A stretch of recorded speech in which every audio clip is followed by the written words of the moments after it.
성경 봉독이 조금 잘못된 것 같습니다. 우리 다시 한번 사무엘상 2장 27절에서 30절까지 사무엘상 2장 27절에서 30절까지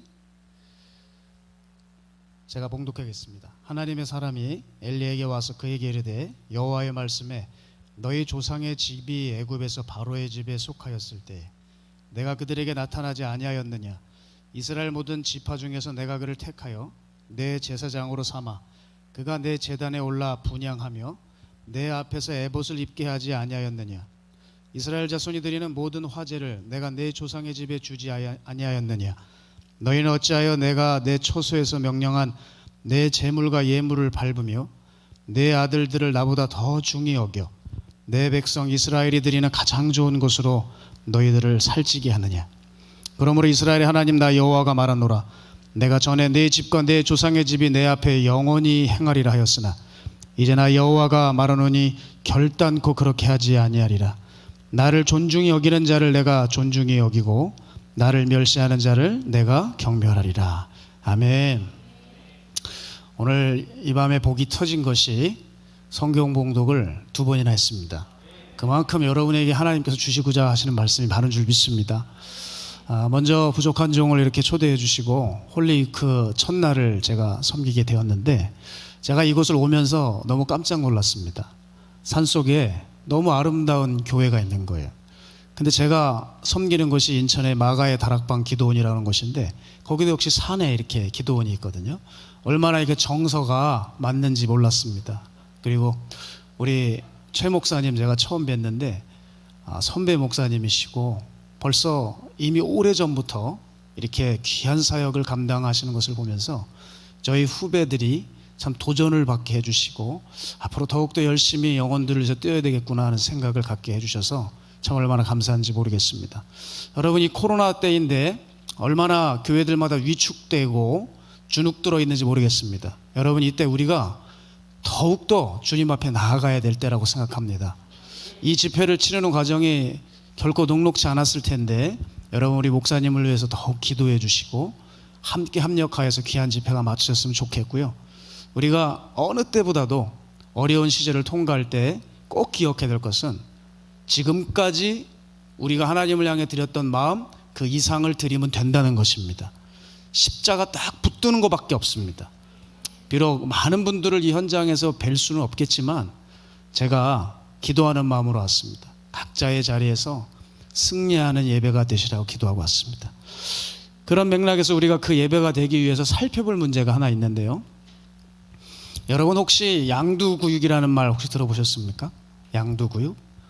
이 말은 양머리를 걸어두고 개고기를 판다는 뜻입니다. 그러니까 겉에서 보기에는 그럴싸한데 막상 속을 보면 형편이 없다는 거죠. 자, 여러분, 정말 우리가 주의해야 될 것은 이겁니다. 예배를 기획하고 예배를 드리는 것보다 우리가 드리는 이 평소 우리의 예배가 하나님 보시기에 어떠한지를 따져봐야 돼요. 자, 우리는 만족스러운 예배였습니다. 그러나 하나님은 얼마든지 아니라고 하실 수 있다는 얘기죠. 따라서 여러분들이 어디에 계시든 간에 그 자리에서 하나님께서 받으시는 예배를 드려야 합니다. 항상 저도 저희 교회 예배 인도를 할 때 고민되는 게 바로 이겁니다.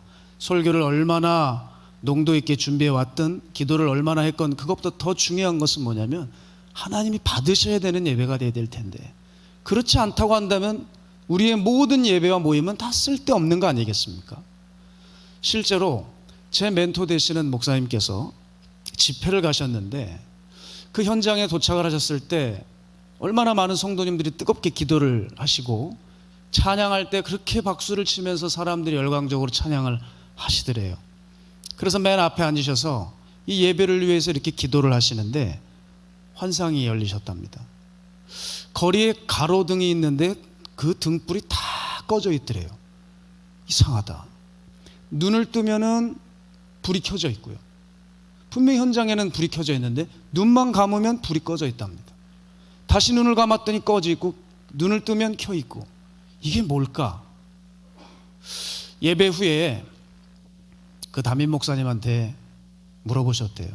혹시 이 교회에 어떤 어려움이 있으십니까? 할 때 이 담임자께서 고개를 떨구시고 아무 말 없으시다가 입을 여셨대요. 한마디로 말하면 교회에서 중직들이 그렇게 치열한 갈등과 분쟁이 있다고 하는 얘기였습니다. 그런데 사람들은 영적으로 불이 다 꺼져버려 있는 줄 모른 채 자기 흥에 겨워서 찬양하고 기도하고 있더라는 거예요. 그리고 자신들은 잘하고 있는 것이라고 착각하고 있다는 얘기죠. 여러분, 이렇게 우리도 얼마든지요 자기 기만술에 능통할 수 있습니다. 겉에서 보기엔 예배자인데 하나님 보시기엔 회칠한 무덤일 수 있는 거죠. 여러분, 하나님을 염두에 두지 않은 예배와 삶은 하나님과 전혀 관계가 없습니다. 여러분, 우리가 창세기에서 가인과 아벨의 사건을 통해서 깨달을 수 있는 것은 뭐죠? 하나님이 받으시는 예배가 있고 거절하시는 예배가 있다는 얘기예요. 그럼 그 예배를 가르는 결정적인 기준이 뭡니까? 제물의 종류와 양에 있었나요? 아니었어요. 예배자의 마음에 달려있는 것을 성경은 가르쳐주고 있어요. 그 예배자 마음 안에 있는 하나님의 태도가 그 제물을 선별하고 가져오는 과정 중에서 차이가 컸다는 것을 성경은 보여주죠. 가인은 땅의 소산을 그냥 가져왔고 아벨은 그 양의 첫 새끼와 그 기름을 드렸다 그랬어요. 히브리서 기자는 이 아벨을 묘사하는데 히브리서 11장 4절에 뭐라고 기록해놨냐면 아벨은 단순히 제사하는 것이 아니라 믿음의 제사를 드렸다고 합니다. 그러나 가인은 믿음과 전혀 상관이 없고 가인에게는 믿음이라고 한 단어가 전혀 언급되지 않았어요. 가인의 예배는 그냥 저냥의 예배, 어쩔 수 없이 드리는 예배였던 것이죠. 그럼 여러분, 가인에게는 무슨 문제가 있었을까요? 바로 하나님을 두려워하는 마음이 없었던 거예요. 즉 경외심이 없었습니다. 여러분, 오늘날 우리가 잃어가고 있는 것이 무엇입니까? 하나님을 두려워하는 마음이 사라지고 있는 거예요. 경외감이 없어요. 그래서 겁도 없이 교회 안에서 내 마음껏 행동하고 말하고 죄짓습니다. 교회 안에서 여러분 얼마나 분냅니까? 주먹을 휘두릅니까? 음란하고 사기치고, 그리고 아무런 일도 없다는 듯이 살아가요. 뉴스에서 한 교회가 사회적 물의를 일으켜서 주목받는 것을 볼 때 그 댓글을 보고 저는 충격을 받았습니다. 종교인이 변하면 테러범이 되는구나, 그렇게 적어놨어요. 어쩜 우리 교인들을 이런 식으로 볼 수 있을까? 여러분, 그 사람들이 잘못일까요? 하나님을 두려워하지 않는 마음으로 신앙생활을 하고 있는 대다수의 그리스도인들이 드려야 할 말 아닐까요? 여러분, 제가 처음에 저희 교회를 개척했을 때 교회 그 자리 앞에 카센터가 있었습니다. 그 카센터 사장님께 지금도 감사하는 것은 저희 교회를 그 주차할 곳이 없었는데 그 카센터 앞마당을 내어주셔서 저희 교인들이 그곳에 주차를 하실 수 있었어요. 그래서 주일 예배를 무난히 드렸습니다. 그래서 저는 당연히 그분께 감사 인사를 드리고 전도를 하려고 마음을 먹었어요. 그런데 여러분, 제가 전도를 하려고 얘기를 하자 제가 할 말을 잃고 말을 다 거두고 말았습니다. 왜냐하면 본인 얘기를 해주시는 거예요. 본인이 교회를 갔는데 처음 교회를 나갔답니다. 근데 같은 군부대 그런 출신의 장로님이 자기 돈 3천만 원을 꿔가서 아직까지 갚질 않는다는 거예요. 결국 그 돈은 자기 청춘이 다 녹아져 있는 돈이었고 결국 그 돈이 없어서 사랑하는 사람과 결혼을 못하고 헤어지고 말았대요. 그 3천만 원을 떼가고 나서 전화를 해서 좀 갚아달라고 하면은 줄게 하면서 주질 않는데요. 그래서 빨리 받고 싶어서 전화를 했는데도 그 장로님은 전화를 받지 않더랍니다. 그 얘기를 해주는데 제가 어떻게 예수님을 증거할 수 있겠어요? 제가 하던 말을 다 거두고 제가 그분을 대표해서 너무나도 사죄드린다고 하면 죄송합니다 그 말만 했어요. 여러분, 교회를 다녀도 직분을 맡아도 소용없어요. 하나님을 믿는다고 하지만 하나님에 대한 두려운 마음 눈꼽만치도 없이 충분히 신앙생활을 할 수 있기 때문이죠. 자, 여러분, 우리 기독교인들은 오늘 제가 말씀드린 이 본문의 내용을 너무 잘 알고 있습니다. 여러분, 여기 홈리와 비나스 모르는 사람 있습니까? 없죠. 그렇지 않습니까? 우리 같은 교회 청년 이름은 못 외워도 홈리와 비나스는 다 알아요. 그만큼 유명한 사람들이에요. 어떤 사람들로 유명하죠? 정말 악한 자들로 유명합니다. 아니 어떻게 하나님의 성전에서 근무하는 거룩한 여자들을 범하고 갈고리를 준비했다가 주님께 올라오는 그 제물을 좋은 부분 있으면 딱 찍어가지고 자기들이 먹고 낄낄대고 좋아하는 자들이었습니다. 악한 자들이죠. 성경에 보니 지금 이들도 악하지만 누구를 또 책망하죠? 그 아버지 엘리요. 그 아들들을 두고도 제대로 몇 번 혼내지 않고 방치해 두는 거예요. 여러분, 이런 사람들 보면 우리는 환멸을 느끼죠. 어떻게 이렇게 할 수가 있냐고 생각이 들죠. 그런데 여러분, 우리가 이들에 대해서 비판만 하는데 정말 우리와 다를까요? 여러분 어떻게 생각하세요? 지금 여기가 깜깜해가지고 여러분 표정이 안 보인다는 게 너무 애석해요. 듣고 계시죠 지금? 죄의 경중만 차이가 있지 본질상 다를 게 없을 수 있어요. 내가 하나님 두려워하지 않고 죄를 방치하고 살면 말이에요. 여러분, 하나님 얼마나 의식하고 사세요? 여러분, 하나님 정말 존중하며 사십니까?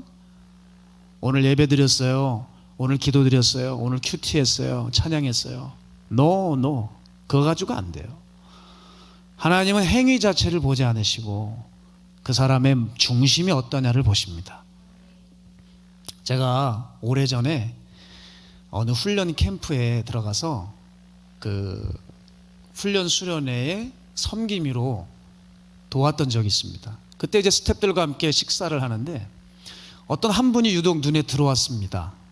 그분은 좀 불량스러워 보이는 청소년 아이들을 데리고 식사를 같이 하고 계셨어요. 그래서 제가 제 동료에게 물었습니다. 저 청소년들은 저분의 자녀들인가요? 그랬더니 아니래요. 그냥 돌보고 있는 청소년들이래요. 그리고 저분은 엘살바도르라고 하는 곳에서 사역하시는 선교사님이신데 저분 하나님의 사람으로 대단한 분이라는 거예요. 그래서 너무 궁금했습니다. 저분은 어떤 분이고 어떤 사연이 있길래 그렇게 말수가 적으시고 그렇게 계속 섬기기만 하시면서 아이들을 저렇게 데리고 아버지처럼 부모처럼 데리고 다니실까. 너무나도 감사하게도 그분이 본인 간증을 해주셨어요. 그런데 그 간증을 듣고 너무 놀랐습니다. 당신이 엘살바도르에서 사역을 이루고 가시다가 어느 날 쓰러지셨답니다. 그래서 이제 의학적으로 보면 깨어날 수가 없는 상태였대요. 근데 이분이 주님 앞에 가셨대요. 정말 주님 앞에 서자 이분은 너무 반가워서 주님께 달려가서 주님, 제가 아무개 선교사입니다. 주님, 저 아시죠? 제가 이런 사역을 했고 이렇게 일구어서 주님께 영광 올려드린 거 아시죠? 뭐 이것저것 사역을 얘기했는데 주님이 아무 말씀도 하지 않으시더래요. 그러더니 그 선교사님에게 이렇게 말씀하셨답니다. 너는 나의 신부로 살아왔니? 그 질문 하나를 하시더래요. 근데 그 질문을 듣자마자 모든 것이 다 알아지더래요. 나는 가짜였구나. 나는 나를 위해서 살았지 주님을 위해서 살아간 적이 없구나. 나는 이제 지옥으로 가야 되는구나. 그게 다 알아지시더래요. 그래서 이제 나는 끝났구나 할 그때에 하나님의 은혜가 임해서 기적적으로 다시 생명이 돌아와 살아나셨다는 거예요. 그리고 이분은 일어나자마자 너무 두려워하며 자신의 모든 죄를 회개하고 정말 나처럼 예수님 믿게 하면 안 되겠다 작정하시고 이분이 예수님을 정말 전하기로 결단하셨습니다. 그리고 전도지를 만들어서 피켓도 만들고 우리나라의 이름만 대면 하는 유명한 대형교회 그 앞에 성전 입구에 서셨대요. 그래서 지나가는 사람들마다 그 전도지를 주고 여러분, 천국과 지옥이 정말 있습니다. 예수님 정말 똑바로 믿어야 합니다 하고 전도지를 내어주는데 그 엄청난 많은 교인들이 지나갔는데 단 한 명도 그 전도지를 받지 않더래요. 그리고 무시하고 경멸하고 욕하고 그리고 교회로 들어가더랍니다. 너무 충격을 받으셨대요. 세상에 이 교회, 이 유명한 목회자의 교인들이 천국과 지옥이라는 얘기가 나올 때 비웃으면서 들어가더라는 거예요. 그분은 했던 모든 노력을 다 거두고 그들을 뒤로 한 채 깨달으셨답니다. 얼마나 많은 사람들이 지금 잘못 믿고 있고 지옥으로 향하고 있구나를 깨달으시고 이제 이분은 아무리 말해도 사람들이 듣질 않으니 침묵하시고 은밀하게 주님의 일을 하고 계셨어요. 사랑하는 여러분, 여러분 지금 어떤 마음으로 주님을 섬기고 계십니까? 나의 열정과 수고도 있지만, 그래 난 이 정도면 괜찮아, 나 이 정도면 좀 그래도 칭찬받을 만하잖아 라고 생각하실지 모르겠지만, 오늘 주님께서 여러분에게 이걸 물으실 거예요. 네가 얼마나 수고했고 네가 어떤 사역이고 네가 누구고 그걸 물으시는 것이 아니라, 나는 너에게 어떤 존재니? 넌 정말 나를 위해서 살다 왔니? 분명히 우리는 그것을 물으시는 그날이 온다는 거죠. 여러분, 제가 그런 맥락에서 요즘도 제가 절실히 깨닫는 게 뭐냐면요, 제가 목사잖아요. 제가 목사인데 제 입에 요즘에 꽤 복음을 많이 붙이고 살거든요. 설교도 다 그런 쪽으로 합니다. 그런데 말입니다, 복음을 말한다고 해서 제가 복음의 사람이 되는 건 아니더라고요. 여러분 잠깐 생각해 보실래요? 원숭이가 있어요. 원숭이가 한국말을 기가 막히게 해요. 그렇다고 원숭이가 한국인입니까? 여러분, 마네킹이 있는데 마네킹이 명품을 입혀놨어요. 그렇다고 사람이 됩니까? 안 됩니까? 이게 어렵습니까 여러분? 아무리 명품을 입혀봐도 생명이 없기 때문에 사람이 아니죠. 우리도 꼭 이와 같다는 거예요. 그래서 주님께서 말씀하시는 거예요. 너의 어떤 행위가 아니라 사람이 거듭나지 않으면 하나님 나라를 볼 수 없다 하셨어요. 여러분, 우리가 신앙생활하면서 나도 모르는 사이에 종교적 껍데기가 붙어요. 이것저것 경험이 늘어나고 이것저것 알아지게 됩니다. 그런데 그것이 우리 어깨에 얹어진다 할지라도요, 내 안에 생명이 없잖아요. 여러분, 마네킹이에요. 우리 마네킹 신자일 수 있다니까요. 따라서 여러분, 우리의 마음이 변화되지 않으면 보좌로부터 흘러나오는 진리의 빛이 대단해도 우리는 그 진리를 담아낼 수가 없다는 것입니다. 여러분, 제가 어렸을 때는 과학 시간에 프리즘이라는 거 했어요. 여러분 프리즘 아세요? 예. 그래서 프리즘 테스트 하려고 해 뜰 때만 막 기다렸잖아요. 근데 막 다 집에서 문방구에서 사가지고 왔는데 해가 안 떠가지고 과학 시간에 나가서 실험을 못하고 막 그랬던 거 아시나요? 그런 거? 여기는 아닌가? 그런 세대가? 프리즘을 가지고 해가 뜨면 나갔어요. 딱 나가지 않습니까? 그럼 우리 프리즘 왜 사냐면 무슨 뭐 과학적인 지식을 얻는 게 아니라 무지개 빛 보고 싶은 거예요. 그렇죠? 무지개 빛 색깔 보려고. 자, 어쨌든 간에 여러분 프리즘 해보시면 알겠지만 놀라운 태양광선이라 할지라도요, 그게 프리즘에 닿으면 어떻게 되죠? 빛이 굴절이 일어나요. 그 대단한 태양광선이 구부러지더라는 거예요. 마찬가지입니다. 여러분, 하나님의 말씀은 태양광선보다 강력합니다. 믿으시죠? 그런데 이 말씀으로, 이 말씀이 천지를 창조한 말씀인데 세상에 인간의 작은 한 평도 안 되는 마음에 닿잖아요. 그럼 굴절이 일어나요. 하나님의 말씀이 구부러져 버려요. 왜 그런 줄 아십니까? 내가 하나님을 믿는다고 하지만 여전히 내 마음 안에 죄와 세상을 사랑하는 기질이 다분하기 때문입니다. 그러니까 말씀이 들어와도 초점이 어긋나 버리고 하나님의 뜻이 왜곡되는 겁니다. 따라서 주님은 뭐라고 우리에게 말씀하십니까? 더욱 내 마음을 지켜라. 지킬 만한 것보다 더욱 내 마음을 지켜라. 생명의 근원이 이에서 난다 하셨어요. 여러분, 마음이 얼마나 중요한지 모르시죠? 기적을 경험해도 소용없어요. 불같은 은사를 받아도 소용없더라고요. 대단한 집회를 다녀도 마음이 끝나버리면 아무 의미 없더라고요. 제가 알고 있는 은사자가 있어요. 제가 처음 그분을 배웠을 때 너무 놀라웠습니다. 어쩜 저렇게 하늘의 비밀을 다 알고 계실까? 영적으로 명민하고 날카로우신 분이었습니다. 한국교회가 신앙의 야성을 잃었다고 하면서 아주 개탄하시고 집회를 가는 곳마다 한국교회에 대해서 하나님의 경고의 말씀을 전하셨어요. 너무나도 유명하게 사람들이 그 설교를 듣기 시작하고 듣는 이마다 가슴 떨리는 말씀을 그분이 전하셨습니다. 이분은 꽤 많은 곳을 다니셨고 대형 교회에서도 초청을 받아서 설교를 하셨었죠. 왜냐하면 그분에게는 아주 순결한 신앙을 가지고 있었기 때문에 그분의 설교를 들으면 많은 교회들이 영향을 받았어요. 그런데 여러분, 몇 년 뒤에 제가 그분을 만났거든요. 조금 이상한 느낌을 받았어요. 예전보다 말과 태도에서 어떤 경건한 모습들이 눈에 띄게 줄어 보였습니다. 그런데 대수롭지 않게 생각했어요. 그리고 그분은 계속 활동을 했고 사역 가운데에 여전히 능력이 나타났고 예언도 맞았고, 그런데 말이에요, 이분의 삶에는 문제가 시작됐습니다. 유명세를 타자 사람들이 박수를 쳐주고 갈채하고 인정을 받기 시작하니 또 기도 한번 해주면 돈이 들어와요. 그러다 보니 그 순결했던 분이요, 세상에 대한 마음이 조금씩 물들어가기 시작하더라고요. 사람들은 그렇게 좋아했지만 이 사역자 마음 안에 하나님을 의식하는 마음이 줄기 시작했습니다. 눈이 가려워져서 하나님을 두려워했던 마음이 글쎄 거의 사라져 버렸어요. 여러분, 결국 이분은 어떻게 된 줄 아십니까? 완전히 세상 사람이 됐습니다. 제가 더 말씀을 드릴 수가 없어요. 아니, 어떻게 이렇게 망가질 수 있을까?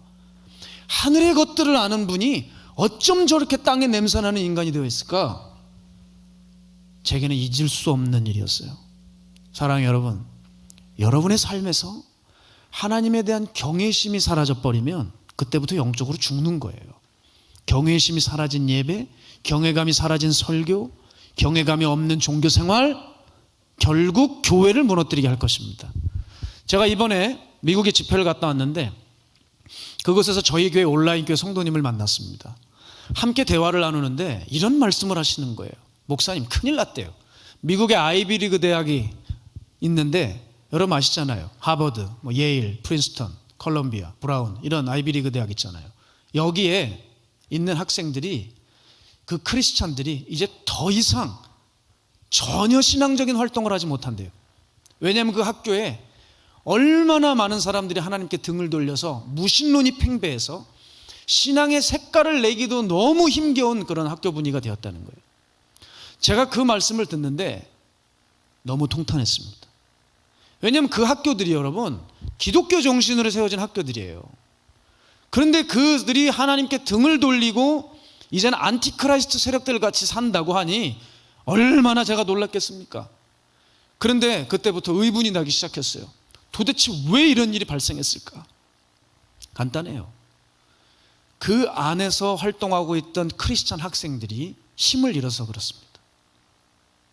간단해요, 여러분. 그들이 왜 학교를 그렇게 만들었을까요? 크리스찬 학생들이요, 내가 잠시만 신앙을 뒤로 하면 기회가 주어지는 거예요. 더욱 폭넓게 사람들과 사귈 수 있는 거예요. 성공 가도를 달릴 수 있는 거예요. 내가 하나님만 잠깐 외면하면. 그래서 타협하고 만 것이죠. 내 눈앞에서 기독교 진리가 밟혀도 잠깐만 참으면, 나 잠깐만 모른 척하면 아무런 일도 일어나지 않아요. 더 내가 잘 될 수 있어요. 괜찮아질 수 있어요. 그러니까 사울의 군대처럼 비겁하게 침묵한 것이죠. 그러면서 시간이 점점 흘러 내려오던 신앙의 대가 딱 끊어져 버린 것입니다. 여러분, 이렇게 진짜들이 힘을 잃기 시작하니까 가짜들이 득실거리는 거예요. 여러분, 이거 분명히 아셔야 돼요. 세상이 지금 강해 보이죠? 세상이 강한 게 아니라 원래 그랬어요. 근데 왜 유독 이 세상이 약한 것 같죠? 교회들이, 크리스천들이 힘을 못 써서 그렇다니까요. 여러분, 이 땅에 불의를 제거하는 기관은 하나님의 교회밖에 없습니다. 아멘을 해보세요, 여러분. 교회만이 선과 악을 얘기하고 의와 불의를 고집하고 주장하는 것이 교회 아니에요? 근데 교회가 말을 못해요. 교회가 세상 물을 먹어버렸어요. 이거 얘기했다가 우리 교회 문 닫을지도 모르거든요. 손해보거든요. 희생당하거든요. 아무 말도 못하는 거예요. 사울의 군대와 똑같지 않습니까? 여러분, 우리가 어떤 일을 직면할지라도 십자가 신앙을 고수하고 신앙의 색깔과 목소리를 분명히 내야 돼요. 기도의 집에 기도의 불이 꺼지지 않게 해야 돼요. 여러분, 우리가 신앙의 색깔을 끝까지 내세우고 기도의 불을 지폈다면 어디 감히 세상이 하나님의 교회를 감히 까불고 넘보겠습니까? 그렇지 않아요? 성경을 보세요. 여호수아가 살았던 때를 보세요. 여호수아가 맨날 승리를 하니까 그때 당시 그런 많은 이방 나라들은 힘을 못 쓰는 나라인 줄 아셨습니까? 아니에요. 강대국들이 질비했습니다. 그 당시 엄청난 영향력을 행사했어요. 그런데 여호수아가 하나님의 그런 지도자로 세워지자 판도는 완전히 바뀐 겁니다. 왜요? 여호수아가 절대적으로 말씀을 붙들고 좌로나 우로나 치우치질 않으니 하나님께서 어떻게 하셨어요? 여호수아의 군대가 온다고 소식만 들으면 그 강대국들이 간담이 서늘해졌어요. 마음이 물 녹듯이 녹았다고 했습니다. 여러분, 그래서 그 여호수아 때는 그 어떤 신보다 하나님의 이름이 높임을 받았어요.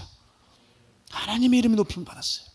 그때 당시에요, 여호수아 군대를 막아보겠다, 이건 완전히 겁없는, 완전 비상식적인 생각이었던 것이 그 당시 정서였습니다. 여호수아 군대가 나타나면 무조건 도망가야지, 그걸 막긴 어떻게 막니 거기를. 이게 그 당시의 정서라고요. 여러분, 여호수아가 어떻게 이런 것을 이뤄낼 수 있었죠? 바로 하나님에 대한 경외심 때문이에요. 하나님을 두려워하기 때문에 그분이 주시는 말씀을 철저하게 순종하고 있는 것이죠. 여러분, 왜 하나님의 말씀이 있는데도 순종하지 못하고 죄 짓는 줄 아세요? 여러분, 말은 하나님 사랑한다고 하는데 속은 하나님 두려워하지 않아요. 오히려 보이는 직장 상관이나, 여러분, 보이는 우리의 학업을 좌지우지할 것 같은 선생님들이나, 그냥 눈에 보이는 그 사람들에 주눅든 거지, 보이지 않는 하나님에 대해 정말 두려워하는 사람들이 없단 말이에요. 사랑하는 여러분, 우리 안에 하나님을 향한 경외감이 회복되어야 됩니다. 사실 이런 노력이 한국교회에 없었던 건 아닙니다. 우리 교회 내에 아주 유행처럼 번져갔던 단어가 있습니다. 그게 코람데오라는 말이었어요. 그죠? 기억납니까? 코람, 앞에서, 데오스, 하나님에서, 하나님 앞에서. 이 라틴어인데요, 얼마나 여길 가도 코람데오, 저길 가도 코람데오. 온 한국의 이 라틴어가 도배가 됐어요, 교회 내에. 그런데 보십시오, 그 말만 유행했지 지금 기독교 어떻게 됐습니까? 가장 교회가 바닥에 떨어진 시즌을 보내고 있지 않나요? 여기서 여러분, 우리의 고질병이 드러나요. 진단은 너무 잘해요. 문제의식은 잘 제기해요. 근데 뭐예요? 거기까지예요. 거기서 딱 그쳐요. 코람데오가 중요한 줄 알았으면 이제 하나님 앞에서 살아내야 될 텐데 그건 안 하는 거예요. 여러분, 우리 코람데오 말만 하지 말고 다시 하나님 경외해야 되지 않겠어요? 경외함 잃어버리면 죽은 신앙이에요. 죽은 예배입니다. 죽은 기도예요. 시간 지나도 별반 달라질 거 없습니다. 저 아이비리그 대학의 영적 기강이 무너져 내렸듯이 지금 이곳저곳의 교회에서 경외심을 잃어 슬픈 울부짖음이 들려오듯이 이거 다 하나님을 놓친 데서 오는 것 아닙니까? 제가 모 신학대학에서 일어난 얘기를 들었어요. 수업 시간에 교수님이 이렇게 질문했답니다. 얘들아, 아직도 여기 예수님이 재림할 때 구름 타고 올 거라고 믿는 사람들 있냐? 그랬대요. 그 질문이 그거 못돼 먹었죠. 그 질문이 굉장히 못돼 먹은 질문이에요. 아직도 예수가 재림할 때 구름 타고 올 것을 믿는 사람들 있냐? 그럴 때 몇몇이 손을 든 거예요. 그랬더니 깜짝 놀랄 만한 클래스 분위기가 됐대요. 그 손든 사람들을 비웃고 키득키득키득키득키득키득 그렇게 학생들이 웃더랍니다. 그때 한 친구가 주변 사람들 들리게 이런 얘기를 했대요. 강남에서 에쿠스 타고 올지 어떻게 알아? 이렇게 툭 예수님을 조롱한 거예요. 얼마 지나지 않았습니다. 그 신학대학 채플 때 예배를 드리는데 어떤 학생의 추모식이 있더래요. 그런데 그 얼굴을 보는데 너무 깜짝 놀랐답니다, 몇 명이. 왜냐하면 바로 강남에서 에쿠스 탈 줄 올지 어떻게 알아? 그 했던 그 학생의 추모식이었다는 겁니다. 갑자기 비명 행사했대요. 너무 두려웠답니다, 몇몇 학생들이. 그리고 사람들이 이렇게 얘기를 했대요. 저 친구가 하나님께 벌을 받은 것은 아니냐는 말이 돌았대요. 여러분, 우리가 고인을 두고 이러고 저러고 말할 건 아닙니다. 그런데 제가 분명히 말씀드릴 수 있는 것은 하나님을 두려워하지 않는 사람의 결국은 어차피 영적 죽음밖에는 없어요. 신학을 하고 신학대학 다니면 뭐합니까? 하나님을 두려워하는 마음이 눈꼽만침도 없으니 막 내뱉어버리는 거예요, 여러분. 주님 뭐라고 하셨죠? 내 귀에 들린 대로 내가 행하리라 그러셨어요. 여러분, 하나님 경외함 없는 자들은요, 당연히 죄악과 방종이 그 삶에서 쉽게 발견될 수밖에 없습니다. 여러분, 하나님 두려워할 줄 알아야 됩니다. 하나님 경외해야 돼요. 우리 하나님 살아계신다 이 말입니다. 주변에 하나님을 위해 일어나는 사람이 없고, 코로나 때문에 교회 예배가 자꾸 문이 닫혀도 자꾸만 일어나면 이 사람 저 사람 무너졌다고 하는 영적 실패의 소식이 들려올지라도 주눅 들지 마십시오. 왜냐하면 전에도 계셨고 이제도 계시고 앞으로 장차 오실 그리스도께서 우리와 함께하고 계시기 때문입니다. 여러분, 저도 예전에 신학대학 다니면서 참 고군분투했습니다. 왜냐하면 참 안타까운 일들이 그렇게 학교에 많더라고요. 그래도 하나님 대학 아닙니까? 그죠? 점심 먹고 나면 찬양이 좀 교정에 나와야 될 텐데 가요가 나와요. 심기가 불편했습니다. 저도 소실적에 가요 너무 좋아했던 사람입니다. 그런데 하나님 대학에서 가요가 내오는 건 아니더라고요. 거기다 충격을 받은 게 사탄 숭배자였던 자들의 노래가 신학교 교정에서 흘러나왔어요. 방송실이 어딘지 모르겠는데 뛰어가고 싶었습니다. 야, 이걸 어떡하지? 그래서 제가 기도회를 열었어요. 제가 잘나서가 아니라 그냥 제 신앙 양심에 이건 아닌 것 같아요. 기도회를 열었습니다. 학교 게시판에 대자보를 붙였어요. 기도할 사람들 모여라. 대학원 꼭대기에 옥탑방이 하나 있었거든요. 글로 점심시간이 되면 다 모여라. 대신 점심 금식하고 우린 기도하고 그 다음 채플 들어간다. 이걸 원하는 사람은 모여라 했습니다. 너무나도 감사하게도 한 30-40명이 모였어요. 그리고 우리는 그 옥탑방에 모여서 기도하기 시작했습니다. 기도 그냥 한 게 아니라 창문 다 열어 제쳐라.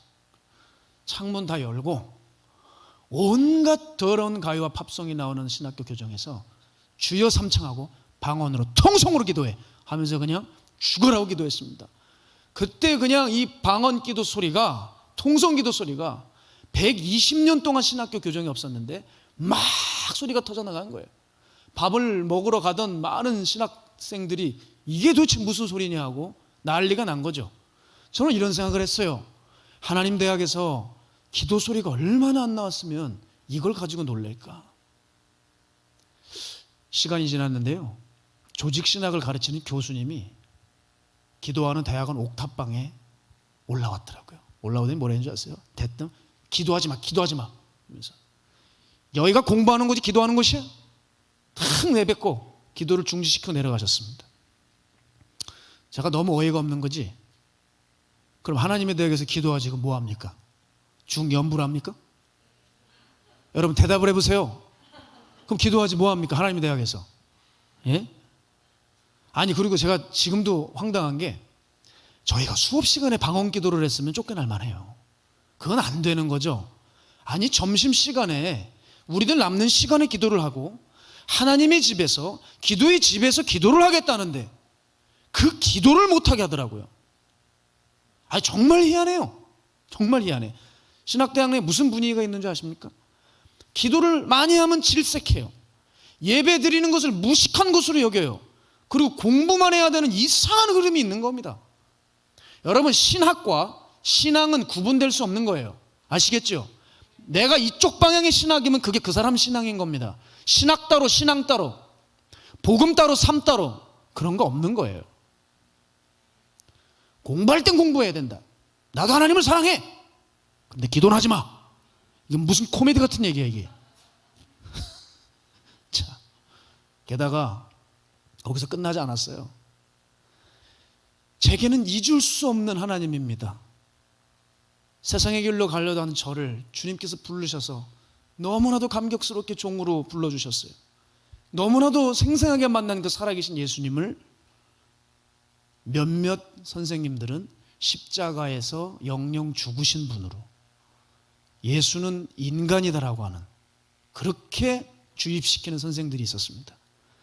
아무리 신학이라고 하지만 아주 얼마나 하나님을 두려워하는 마음이 눈꼽만침도 없으면 그런 말들을 너무나도 쉽게 내뱉는 거예요. 그리고 자기가 가르쳐준 선생님이 최고고 자기가 공부한 배움과 책이 최고예요. 그래서 이거를 신학이니까 소개하는 차원으로 가는 게 아니라 이걸 주입시켜요, 학생들에게. 그러니 많은 신학생들이 혼란이 오질 않겠습니까? 어떤 학생들은 성경이 가짜라고 하면서 욕하고 신학교 나갔어요. 여러분, 이래도 이게 거룩한 의심입니까? 이게 정상적인 일입니까? 이게 하나님의 학교에서 일어난 일입니까?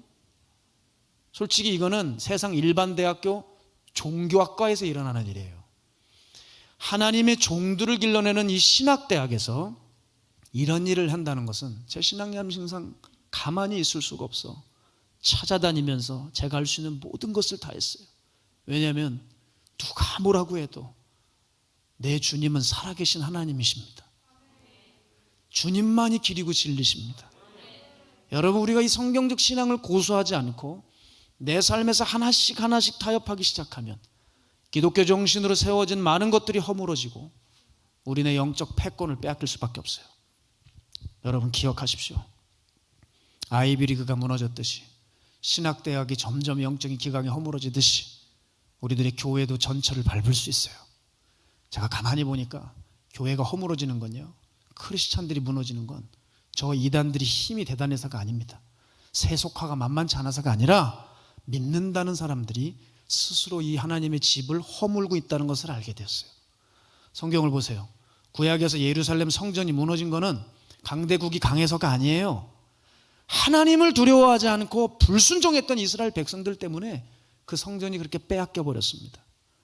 신약에서요, 주님의 성전을 더럽혔던 것은 이방군대 군인들이 워카발로 흙을 뿜으면서 짓밟았던 것이 아니라 믿는다는 사람들이 만민이 기도하는 집에서 장사하고 사업 노릇했기 때문입니다.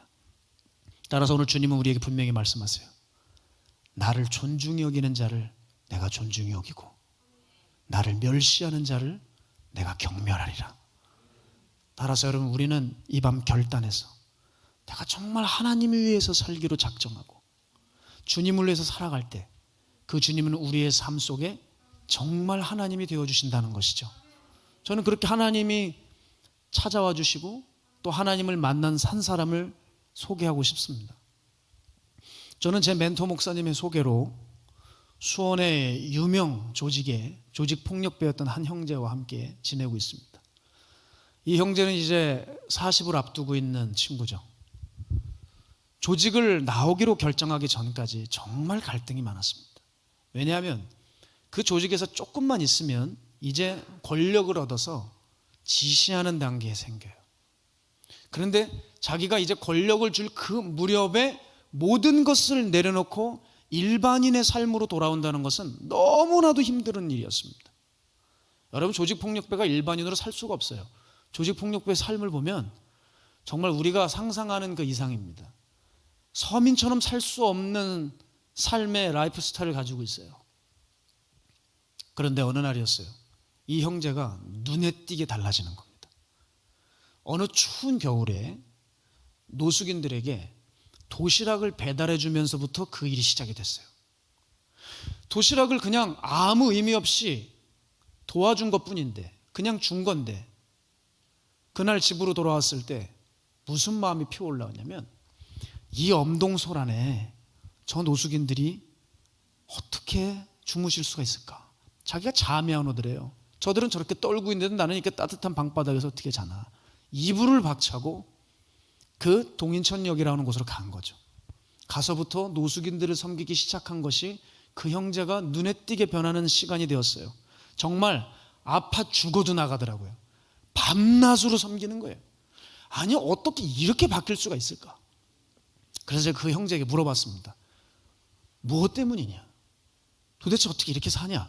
했더니 딱 한마디를 했습니다. 이것이 하나님이 기뻐하시는 삶 아닌가요? 저는 이게 하나님이 기뻐하신 것으로 생각해서 그렇게 산 것밖에 없대요. 이 삶이 교회를 다니려면 맞다고 생각을 했대요.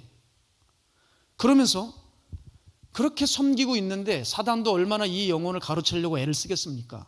세상 친구들에게 전화가 와요. 그 조직폭력배들이 전화가 오는 거예요. 야, 우리 업소에 와가지고 한번 술 먹고 가라.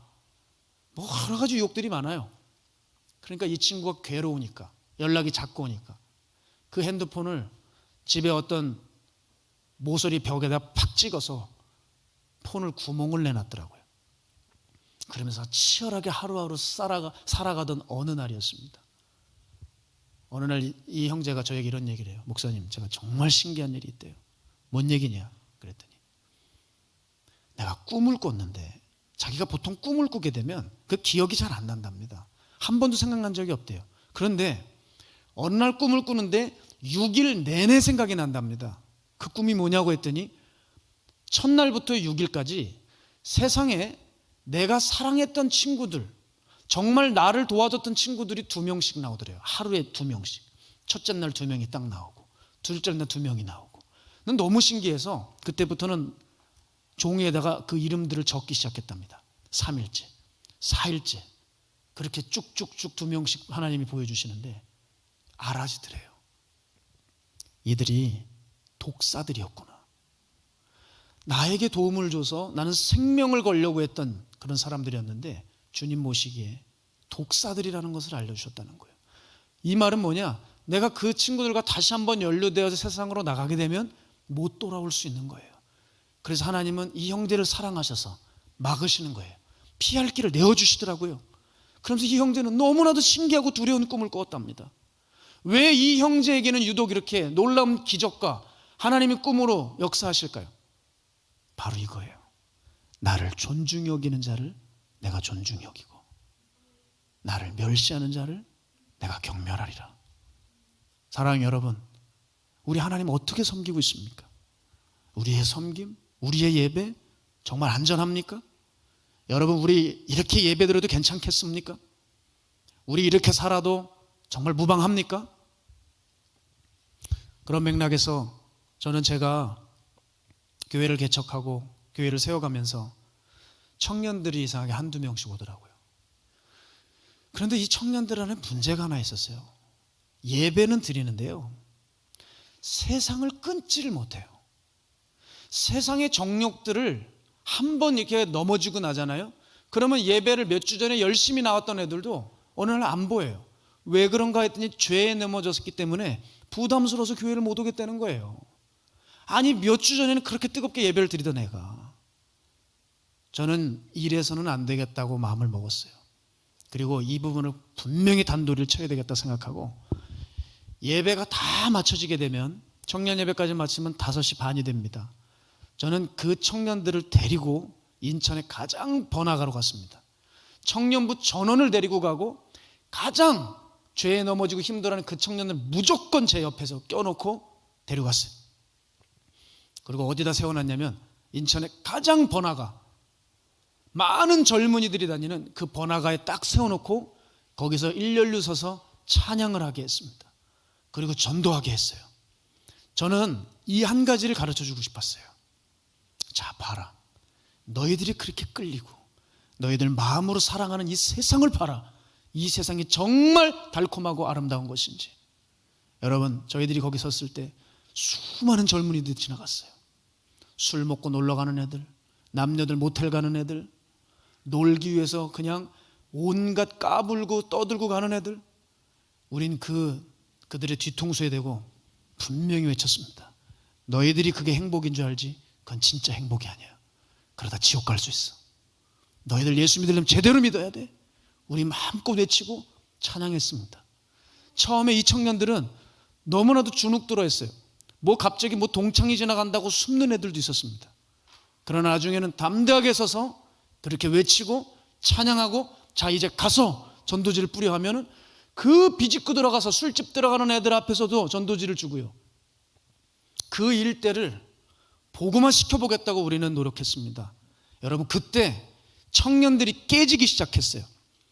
그렇게 끌리던 세상을 하나님의 관점으로 바라보니, 하나님 앞에서 그 일을 하니 나는 절대 합류할 수 없는 세상이 되었대요. 청년들의 죄가 줄기 시작했어요. 신앙이 없던 친구들도 거기서 신앙심이 생기기 시작했습니다. 그리고 죄에 질어가는 그 젊은이들을 볼 때 세상에 저렇게 불쌍한 청년들이 없다는 마음이 올라왔대요.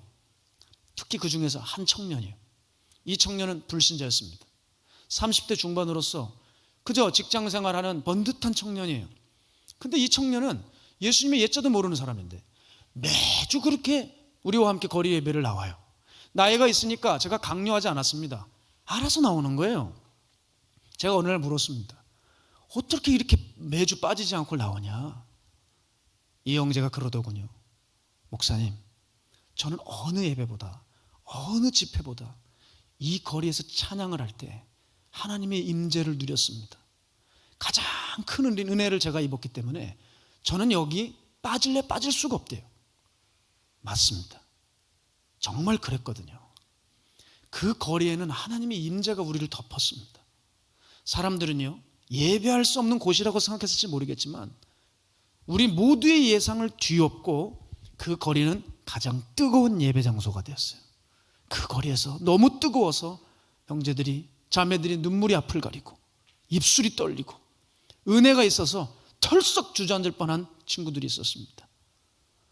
바로 사람들이 저기는 안 될 거야 했던 가장 번화가 세상의 암흑 한복판에서 주님 그 형제를 만나 주셨어요. 여러분, 환경은 중요하지 않습니다. 시스템, 건물 따위 하나님 마음에 두시지도 않습니다. 아무것도 갖춰지지 않은 그 사람들이 조롱하는 그 거리였지만 주님을 정말 갈망하고 예배하고자 하는 그 간절한 마음 하나 가지고 올 때 바로 거기서 청년들은 천국을 이룰 수 있었죠. 사랑하는 여러분, 저도 오늘 이 말씀을 준비하면서 눈물이 났어요. 이제 말씀을 정리하죠. 어떻게 하면 많은 청년들이 하나님을 경외하는 예배자들로 설 수 있을까? 어떻게 하면 그저 진리가 짓밟히고 있는 이때에 사울의 군대처럼 아무 말도 못하고 자기 편의만 추구하는 그들이 아니라 하나님 앞에 서서 다윗의 군대가 되어 하나님 앞에 날마다 교제하고 동행하면서 쌓아놓은 각자의 영적인 무기를 들고 수많은 골리앗 앞에 그 항호를 향해 달려가 물매를 던질 수 있는 다윗 같은 예배자를 세울 수 있을까? 어떻게 하면 여호수아처럼 오직 나와 내 집은 여호와만 섬기겠다고 하는 그 하나님의 사람들을 세울 수 있을까? 제가 이 설교를 준비하면서 그만 제 책상에서 울었대도요, 주님, 저는 부족합니다. 저는 목사지만 여전히 제 안에 죄가 많습니다. 저도 하나님 얼마나 죄에 무너질 때가 많습니까? 주님, 저에게는 아무 선한 것도 없고 능력이 없습니다. 주님, 저에게 지혜를 주십시오. 주님, 저에게 힘을 주십시오. 그때 주님께서 제 마음에 주신 말씀 한 가지가 이거였습니다. 청년들에게 하나님을 다시 경외하는 마음을 부릴 듯 일게 하라. 하나님 두려워하는 마음을 다시 심어줘라. 제가 찾아봤더니 구약은 이렇게 얘기합니다. 하나님을 경외하는 것, 이것이 온 세상의 지혜와 지식의 근본이니라 하셨어요. 사랑하는 여러분, 우리 다시 하나님 경외하는 것부터 시작해 보시지 않겠습니까? 우리 정말 하나님 두려워할 줄 알아야 돼요. 그럴 때 우리의 예배는 다시 살아날 것입니다. 우리의 기도는 능력이 임할 것입니다. 우리의 예배는 정말 어둠의 공중 잡은 정사와 건세들을 이기는 다윗의 물매가 되는 예배가 될 것입니다. 사랑하는 여러분, 오늘 이 중심이 회복되기 원합니다. 이 중심만 회복되면 한국교회와 한국교회 속에서 죽어가고는 젊은이들이 얼마나 많을지라도 우리 안에 다시 한번 그 예배를 통해 그들을 일으킬 수 있다는 믿음이 생겨날 것입니다. 이제 오늘 우리 어떻게 살아가야 될까요? 싸늘하게 식어져 버린 형식화되고 종교화된 예배를 갈아엎읍시다. 그리고 예배당에 와야지만 예배가 아니라 우리의 마음에 오직 주님만 모셔서 우리 마음이 예배당이 되게 합시다. 우리 마음이 기도의 집이 되게 합시다. 코로나가 오건 코로나 하나비가 오건 더 심한 곳이 올지라도 환경과 장소에 구애받지 말고 어디서든 하나님 경외하며 예배를 드릴 수 있는, 어디서든 주님의 임재를 누릴 수 있는 우리 영적 내공을 기르는 귀한 성도님들과 청년들로 일어나야 될 것입니다. 오늘 바라기는 이 집회부터 시작하기 원해요. 우리의 중심의 옥합을 깨트립시다. 그래서 살아있는 예배, 올라가는 기도, 거룩하고 빛나는 삶으로 우리 주님의 기쁨이 되는 우리 거룩한 은정감리교회의 귀한 모든 지체 되시기를 주의 이름으로 축복합니다. 오늘 이 찬양하면서 우리 함께 기도했으면 좋겠어요. 주의 도를 버리고 오늘 이 시간에 이 찬양 부를 때 주님께서 우리의 헛된 꿈을 제거하시고 우리 안에 주님을 경외하지 못하는 마음들이 다시 한번 회복되어 주님 앞에 나의 거룩한 삶을 다시 주님께 올려드리고 주님 인정하시는 산 제사를, 오늘 이 시간 아벨의 제사를 받으시는 예배를 드리기를 소망합니다. 우리 찬양하면서 함께 나가십시다. 주의 도를 버리고 우리 찬양합니다. 우리 찬양팀 나와서 찬양 같이 할까요? 주의 도를 버리고 주의 도를 버리고 헛된 헛된 꿈을 줬던 우리들 거짓과 교만한 교만한 마음을 용서하여 주소서. 하나님의 긍휼로 하나님의 긍휼로 부끄러운 우리 삶을 덮어주소서. 우리의 소망 우리의 구원 주께 간구합니다. 성령의 불로 성령의 불로 나의 마음을 태워주소서.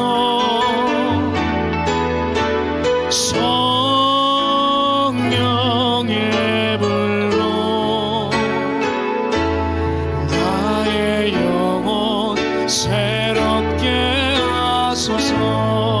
심한 고난을 받아 심한 고난을 받아 살 소망까지 끊어지고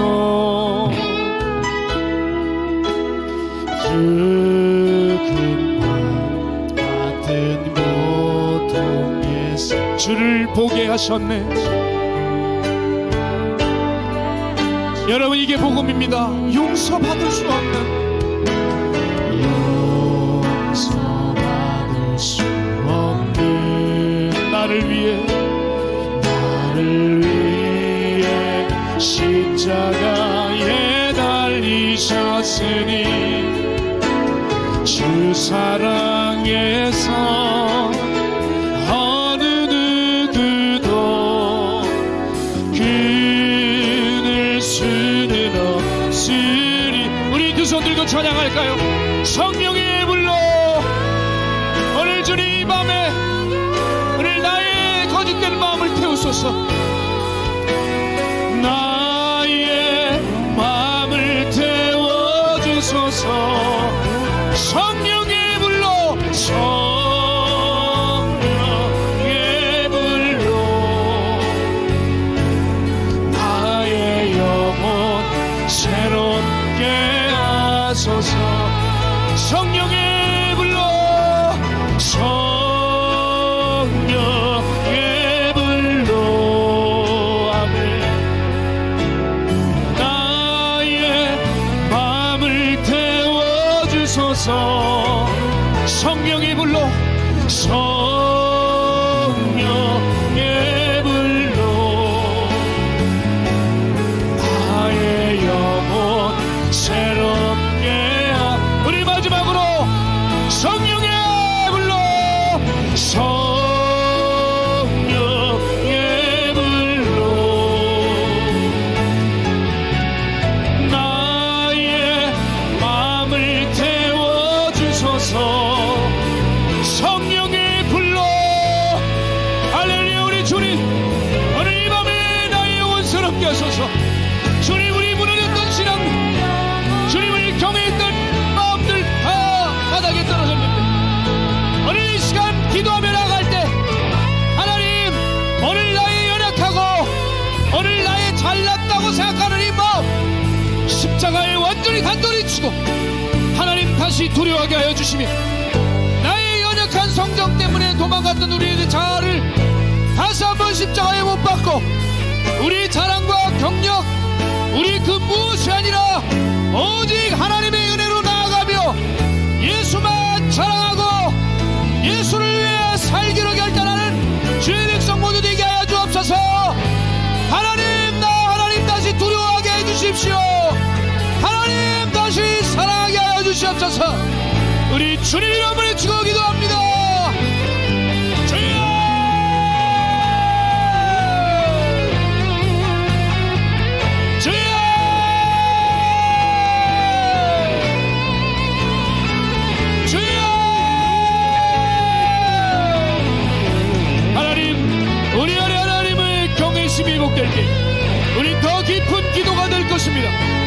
우리 더 깊은 예배로 나아갈 것입니다.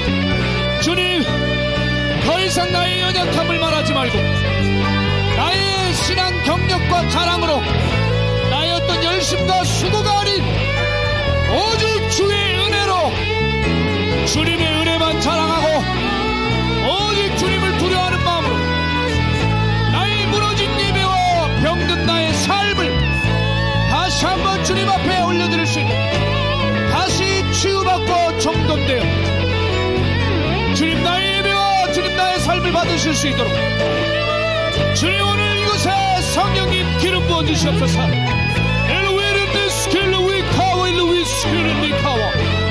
우리 주님 우리를 뜨겁게 하여 주소서. 성령님, 여기 있는 청년들 하나님의 거룩한 용사들 되어야 합니다. 우리 은정교회 귀한 성도님들, 이 마지막 영적으로 온미하는 때 다윗과 같이 준비된 각자의 영적인 물매로 수많은 하나님 조롱하는 골리앗들을 향하여 나아가는 우리 성도님들 모두 되길 간절히 소망합니다. 오늘 이 집회를 이곳에서 참여하고 또 인터넷으로 참여하는 모든 이들에게 하나님 경외하는 마음을 불러일으켜 주십시오. 어떻게 하면 하나님 경외하는 예배자가 될 수 있습니까? 어떻게 하면 다윗과 같이 하나님을 위해 싸울 수 있습니까? 어떻게 하면 요지부도 하나님만 섬기는 여호수아가 되겠습니까? 아버지여, 우리 안에 엘리를 죽여야 됩니다. 우리 안에 홈리와 비나스가 살고 있어요. 여러분 안에 홈리와 비나스를 죽이십시오. 여러분 안에 엘리를 죽이십시오. 주여, 주여, 우리를 다시 한번 기도의 자리를 이끌어주신 나의 하나님 감사합니다. 기도의 불이 다 식어질 때 아버지여, 이곳에서 기도의 불이 올라가게 하심을 감사합니다. 하나님, 이 교회에서 쏟아 올리는 기도의 봉합불을 통하여 서울 전역이 부흥의 물길로 타오르게 하여 주시고 젊은이들을 비롯한 주님의 사람들이 이곳에 모여 이 집은 만민이 기도하는 집임을 선포하며 간절한 마음으로 주님 사모하며 뜨겁게 예배하게 하여 주시옵소서. 주여, 오늘 이미 일하신 줄로 믿습니다. 일루이스키는 니카오, 일루이스키는 니카오. 성령님께서 죽어가는 심령들을 살려주십시오. 비틀어지고 병든 인격들을 고쳐주시고 사단과 세상을 사랑하는 저들의 마음이 주님 안에 회복되어질 수 있도록 성령이여, 우리 마음을 새롭게 변화시켜 주시옵소서. 주님, 간절한 마음을 가진 주의 성도들 청년들에게 주님 구원과 은혜의 기름 부음을 꼭 허락하여 주시옵소서. 오늘 주님 이 밤에 하나님을 경외하는 마음 회복되게 하실 줄로 믿습니다. 주님 기름 부어 주십시오. 우리 시간 다시 한번 기도할 때 하나님은 회개하는 자에게 기름 부으십니다. 오늘 우리 안에 숨겨진 우상들을 다 끄집어내십시오. 우리 예배팀으로 섬기고 있고 교사팀으로 섬기고 있고 많은 곳에서 각자 여러가지 모양으로 주님 교회 섬긴다고 하지만 우리들의 삶에 음란이 있습니다. 버려야 할 음란이 있습니다. 지워야 될 영상들이 있습니다. 제거해야 될 거짓들과 이중적인 마음이 있습니다. 여전히 내가 누구라고 불림을 받지만 우리 안에 세상 사랑하는 마음 여전히 살아있습니다. 오늘 이 밤에 오 주님, 이 더러운 우상들 십자가에 못 박혀 나오니 우리 청년 군대들로 일어나게 하여 주시옵소서. 마른 뼈와 같이 바싹 죽어버린 심령이 있습니까? 오늘 하나님의 생기가 불어와 저 청년들을 다시 한번 살아 일으켜 주시옵소서. 하나님, 나의 죄를 용서해달라고, 회개의 영을 부어달라고 우리 주님으로 한번 외치고 동성으로 기도합니다. 주여,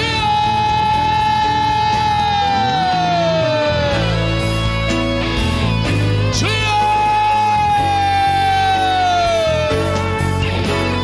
회개의 영을 부으소서.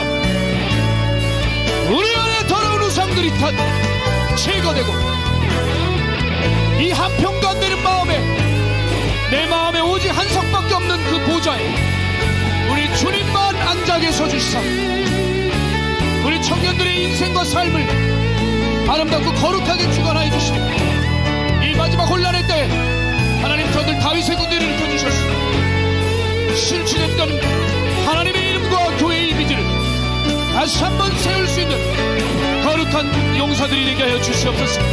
그러기 위해서 여러분 첫 단추를 껴야 하는데 회개해야 합니다. 아무도 알지 못하는 그 은밀한 우리들만의 그 죄악들이 하나님 앞에 철저히 토해지고 내쳐져 하나님 진정한 예배자요, 하나님 쓰실 수밖에 없는 거룩한 하나님의 용사로 우리를 이끌어 주셔야 합니다. 주님, 우리를 기억하여 주십시오. 주님, 우리를 불쌍히 여겨주시옵소서. 오늘 청년들이 회개의 대가지부를 통하여 새로운 영혼의 새날을 맞이하게 하여 주시옵소서.